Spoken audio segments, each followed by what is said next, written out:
A very good morning, guys. In before classes, I have solved one problem on accounting equation. Today let's move with another problem. Let's see here. First transaction here, Mohan started business with cash rupees 5 lakh. Second one, purchase of furniture for cash rupees 10,000. Then third one, purchase of machinery from A Limited on credit for rupees 50,000. Then fourth one, sale of furniture for rupees 10,000. Then last one, payment made to creditors of machinery. So this is your problem on accounting equation. Okay, let's see the solution. First transaction ಏನು ಹೇಳಿದ್ರಿ ಇಲ್ಲಿ, Mohan started business with cash rupees 5 lakh.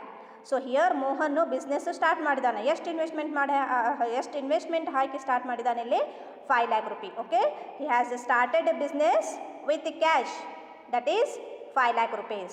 Okay, so what comes into the business, what goes out of the business, that's very important to find out. Then only it will come to know you which is debit, which is to be credited.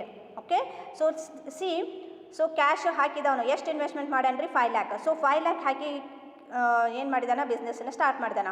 So cash comes in to the ಬಿಸ್ನೆಸ್ಗೆ cash ಬಂತು. So cash is an asset. ಬಿಸ್ನೆಸ್ಗೆ cash ಬಂದರೆ ಅದನ್ನು debit ಕೊಡಬೇಕು. So increase in cash means asset, increase in asset debit. So ಈ cash ಏನು ಬಂದಿದೆ ಬಿಸ್ನೆಸ್ಗೆ, ಅದು ಬಿಸ್ನೆಸ್ ಯುಟಿಲೈಸ್ ಮಾಡ್ತಾ ಇದೆ. ಓಕೆ, ನಾವೇನು ಇನ್ವೆಸ್ಟ್ಮೆಂಟ್ ಮಾಡೇವಿ ಆ ಕ್ಯಾಶನ್ನು ಬಿಸ್ನೆಸ್ಸು ಯುಟಿಲೈಸ್ ಮಾಡ್ತಾ ಇದೆ. ಸೊ ಯುಟಿಲೈಸ್ ಮಾಡ್ತಾ ಇದೆ ಅಂದರೆ ಏನು, ಬಿಸ್ನೆಸ್ಗೆ ಏನು ಬಂದಂಗೆ ಆಯ್ತು ರೀ, ಕ್ಯಾಪಿಟಲ್ ಬಂಡವಾಳ ಹಾಕಿದಂಗೆ ಆಯಿತು, ಬಂದಂಗೆ ಆಯಿತು. Okay, so capital is also liability, isn't it? So when the liability increases, then we credit it. So ನಮ್ಮದು ಲೈಬಿಲಿಟಿ ಹೆಚ್ಚಾಗ್ತಾ ಇದೆ, ಜವಾಬ್ದಾರಿ ಹೆಚ್ಚಾಗ್ತಾ ಇದೆ. ಎದಕ್ಕೋಸ್ಕರ, ಸೊ ಕ್ಯಾಪಿಟಲ್ ನಾವು ಏನು ಇನ್ವೆಸ್ಟ್ಮೆಂಟ್ ಮಾಡಿದ್ವಲ್ಲ ಬಿಸ್ನೆಸ್ಗೆ, ಅಂದರೆ ಮೋಹನ್ ಏನು ಇನ್ವೆಸ್ಟ್ಮೆಂಟ್ ಮಾಡಿದಾನ, ಬಿಸ್ನೆಸ್ ಏನು ಮಾಡಬೇಕು, ಇನ್ ಫ್ಯೂಚರ್ನಲ್ಲಿ ಅದು ವಾಪಸ್ ಕೊಡಬೇಕು. Okay, so this capital is a liability for the business. Okay, so business ಏನು ಮಾಡಿದ್ರೆ ಇಲ್ಲಿ, business has to pay to Mohan in ಫ್ಯೂಚರ್ನಲ್ಲಿ ಪೇ ಮಾಡಬೇಕು. ಅದಕ್ಕೆ ಲೈಬಿಲಿಟಿ ಏನಾಗ್ತಾ ಇದೆ ಇಲ್ಲಿ, ಇನ್ಕ್ರೀಸ್ ಆಗ್ತಾ ಇದೆ. So increase in capital credit. Let's see the transaction. First one here, increase cash, then increase capital. Okay, so ಇಲ್ಲಿ ಕ್ಯಾಶ್ ಕಾಲಮ್ನಲ್ಲಿ ಏನು ಬರೀತೀರಾ, 5 lakh, then total 5 lakh, this is assets total. Then liability side nil, liabilities is nil. then capital ಬಂಡವಾಳ ಎಷ್ಟು ಬಂದಿದ್ರಿ ಇಲ್ಲಿ, capital 5 lakh ಇದೆ. So total 5 lakh. Okay, asset side total 5 lakh, then liabilities total 5 lakh. then see second transaction, what it says here, second transaction, purchase of furniture for cash rupees 10,000. so here business is going to purchase one more machinery. so for cash, by paying cash they have purchased furniture. Okay, rupees 10,000. So furniture purchase ಮಾಡ್ತಾ ಇದೆ business. So what comes in to the business here, what comes in, furniture comes in. So furniture is an asset. Okay, asset ಬರ್ತಾ ಇದೆ ಬಿಸ್ನೆಸ್ಗೆ, so debit ಮಾಡಬೇಕು. Increase ಆಗ್ತಾ ಇದೆ furniture. Okay, so the value of furniture ಏನಾಗ್ತಾ ಇದೆ ಇಲ್ಲಿ, increase ಆಗ್ತಾ ಇದೆ. So increase in asset, then we debit it. So in order to purchase a furniture, okay, so what we have paid, ನಾವೇನು paid ಮಾಡಿದ್ದೀವಿ, cash paid ಮಾಡೀವಿ. Okay, so automatically the value of cash it decreases. Cash balance ಏನು ಮಾಡ್ತಾ ಇದೆ, decrease ಮಾಡ್ತಾ ಇದೆ. ಯಾಕಂದರೆ ಫರ್ನಿಚರ್ನ purchase ಮಾಡ್ತಾ ಇದ್ದೀವಿ. ಸೊ ಫರ್ನಿಚರ್ ಪರ್ಚೇಸ್ ಮಾಡಬೇಕಂದ್ರೆ ಕ್ಯಾಶ್ ಕೊಡಬೇಕು. ಸೊ ಬಿಸ್ನೆಸ್ಸಿಂದ ಕ್ಯಾಶ್ ಹೋಗ್ತಾ ಇದೆ, that is outflow of money from our business organisation. So it decreases the cash balance. Okay, so one side asset increase ಆಗ್ತಾ ಇದೆ, ಒನ್ ಸೈಡ್ ಅಸೆಟ್ಟು ಡಿಕ್ರೀಸ್ ಆಗ್ತಾ ಇದೆ. Okay, so ಇಲ್ಲೇನು ತೋರಿಸ್ತಾರ ಎಕ್ಸ್ಪ್ಲನೇಷನಲ್ಲಿ, increase in furniture, then decrease in cash. Okay, furniture account open ಮಾಡಬೇಕು. ಯಾವ asset ಇದೆ ಆ ಅಸೆಟ್, ಈ ಅಸೆಟ್ ಕಾಲಮ್ನಲ್ಲಿ ಸ್ವಲ್ಪ ಸ್ಪೇಸ್ ಬಿಡಬೇಕು ರೀ.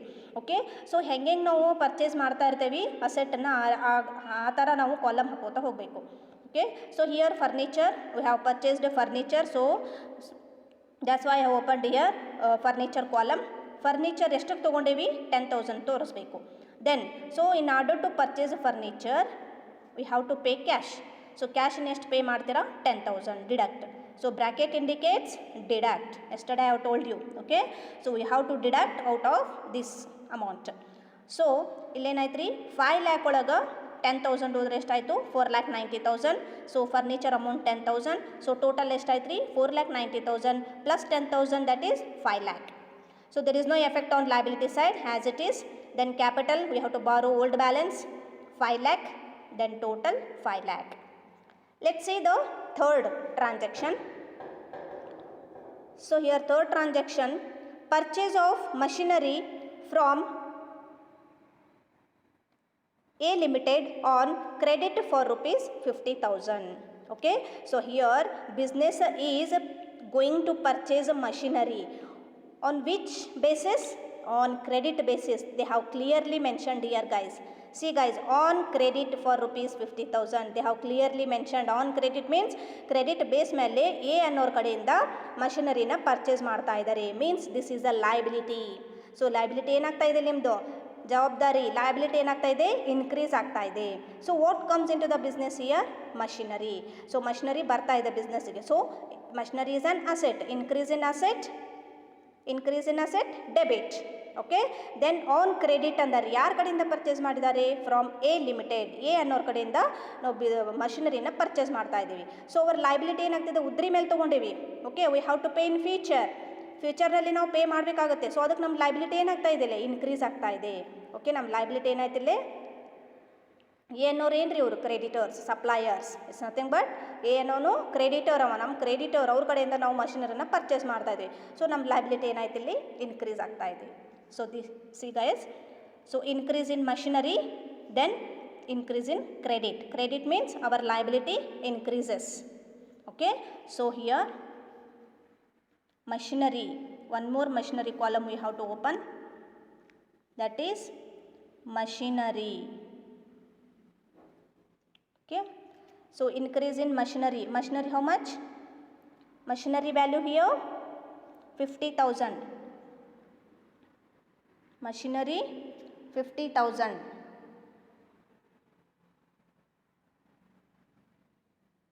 Isn't it? Machinery na purchase ಮಾಡ್ತಾ ಇದ್ದೇವೆ. So here machinery ಎಷ್ಟಾಯ್ತು ರೀ amount 50,000. Then liability, how much liability is here? Liability ಎಷ್ಟಿದೆ ರೀ? ನಾವು ಲಯಬಿಲಿಟಿ ಪೇ ಮಾಡಬೇಕಾಗಿದೆ. ಎಷ್ಟಿದೆ ಇಲ್ಲಿ? ಪರ್ಚೇಸ್ ಎಷ್ಟು ಮಾಡಿದ್ದಾರೆ? 50,000 ಪರ್ಚೇಸ್ ಮಾಡಿದ್ದಾರೆ. ಸೊ ನಮ್ಮ ಲಯಬಿಲಿಟಿ ಎಷ್ಟಿರುತ್ತೆ ಇಲ್ಲಿ? ಇನ್ಕ್ರೀಸ್ ಆಗ್ತಾ ಇದೆ. Liability is also 50,000. Okay, because we have to pay in future, that's why our liability is increases. So close it, ನಾವು close it. 4,90,000, 10,000, then 50,000. So total how much? Total how much? 4,90,000 plus 10,000, 5 lakh.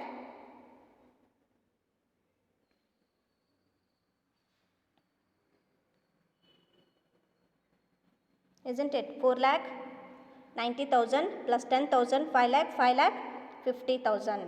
Okay, so total here 5,50,000. Okay, liability side 50,000, then capital 5 lakh. So total 5,50,000.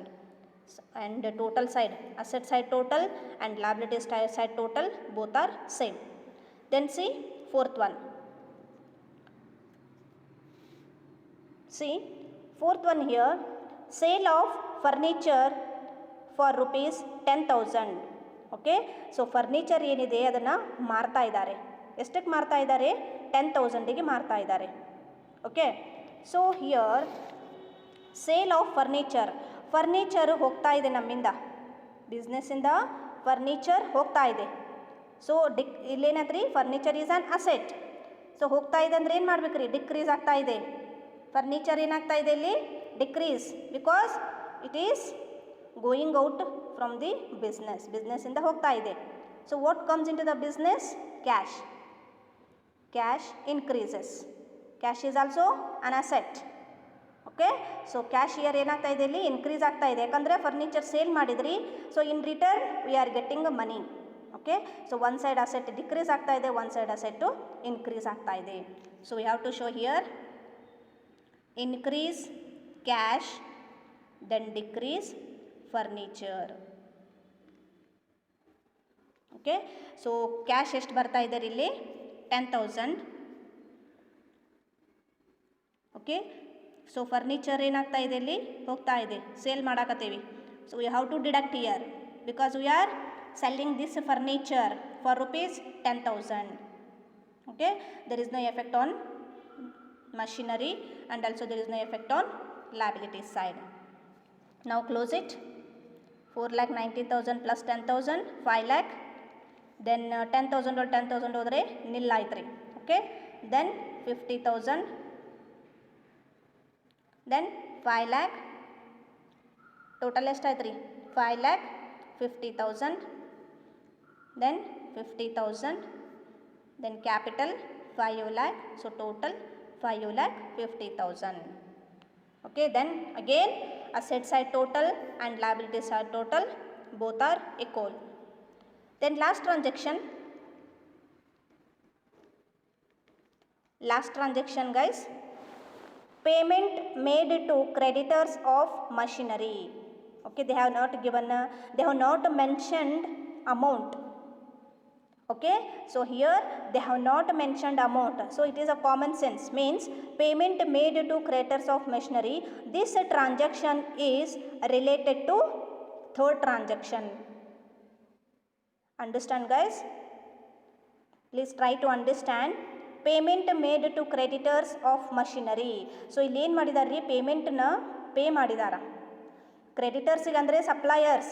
Creditors ಅಂದ್ರೆ ಏನು ರೀ, ಸಪ್ಲೈಯರ್ಸ್ಗೆ ನಾವು ಏನು ಕೊಡಬೇಕಾಗಿತ್ತು, ಕ್ರೆಡಿಟರ್ಸಿಗೆ ಏನು ಕೊಡಬೇಕಾಗಿತ್ತು ನಾವು ಅದನ್ನು ಪೇಮೆಂಟ್ ಮಾಡೇವಿ ಅಂತ ತೋರಿಸಿದ್ದಾರೆ. ಓಕೆ, ಸೊ ಇಲ್ಲಿ ಪೇಮೆಂಟ್ ಮಾಡಿದಾರಂತೆ. So this transaction is related to third transaction. Why? Because on this transaction, third ಟ್ರಾನ್ಸಾಕ್ಷನಲ್ಲಿ ಏನಾಗಿತ್ತು ರೀ, ಇಲ್ಲಿ ಮಷಿನರಿನ ಪರ್ಚೇಸ್ ಮಾಡಿತ್ತು. On which basis? On credit basis ಮೇಲೆ. ಉದ್ರಿಯಾಗಿ ಪರ್ಚೇಸ್ ಮಾಡಿದ್ರಿ, 50,000ಕ್ಕೆ ಉದ್ರಿಯಾಗಿ ನೀವು ಮಷಿನರಿನ ಪರ್ಚೇಸ್ ಮಾಡಿದ್ರಿ. So now you are paying, now means you have already paid. Okay, ನೀವು ಇಲ್ಲಿ ಪೇ ಮಾಡಿರಂತ ತೋರಿಸಿದ್ರ.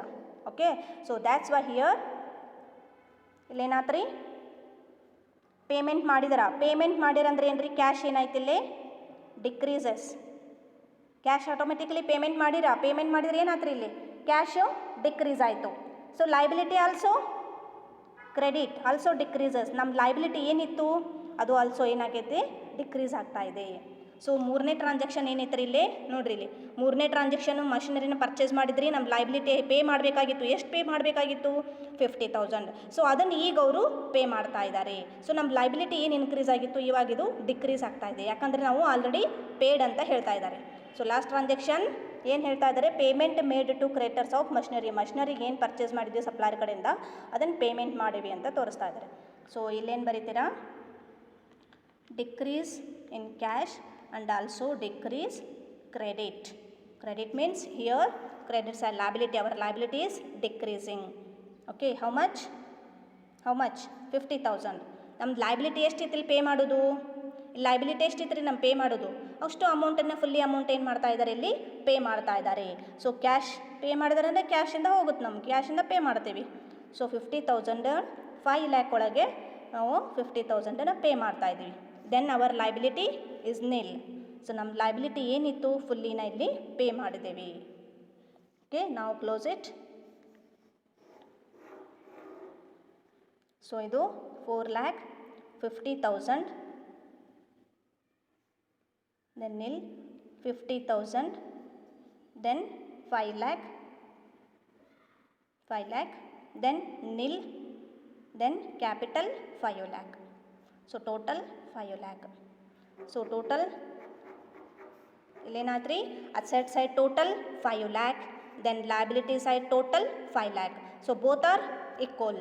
ಸೊ ನಾವು ಏನು ಬರೀತೀರಾ, ಹೆನ್ಸ್ ಕೆಳಗೆ ಲೈನಲ್ಲಿ ಬರೀಬೇಕು, hence assets is equal to liabilities plus capital is prove ಮಾಡೇವಿನಂತ ತೋರಿಸ್ಬೇಕು.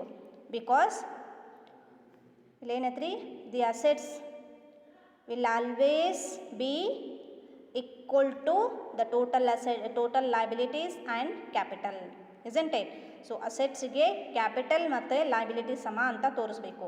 So based on this equation, based on this problem, we have proved assets is equal to liabilities. Okay, last line alli bariಬೇಕ್ರಿ. Hence A is equal to L plus C is proved. Okay, this is the problem. Do practice guys, then only it will come to know you how to solve the accounting problem, accounting equation problem. Thank you guys.